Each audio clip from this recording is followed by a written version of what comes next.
கடக லக்னத்துல ஜனனிச்சிருக்கிறீங்க. நிலைத்த சொத்து எப்பொழுது கிடைக்கும், எப்பொழுது சேரக்கூடிய அமைப்பு. சொத்துக்களை குறிக்கக்கூடிய ஆதிபத்தியம் 4ஆம் மனையான துலாமும் ஆதிபதி சுக்கிரனும் வர.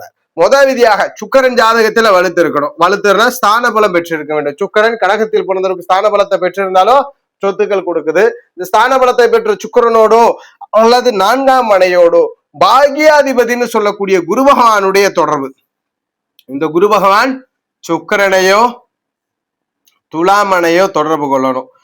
ஏதாவது தொடர்பு என்பது துலாத்துல இருக்கலாம், இல்ல பார்வை பெற்று துலாத்துல இருக்கலாம், இல்ல சுக்கிரனோடு தொடர்பு. இந்நிலையில் இருக்கும்போது கடகத்தில் பிறந்தவருக்கு சொத்து உண்டு, நிலைத்த சொத்து.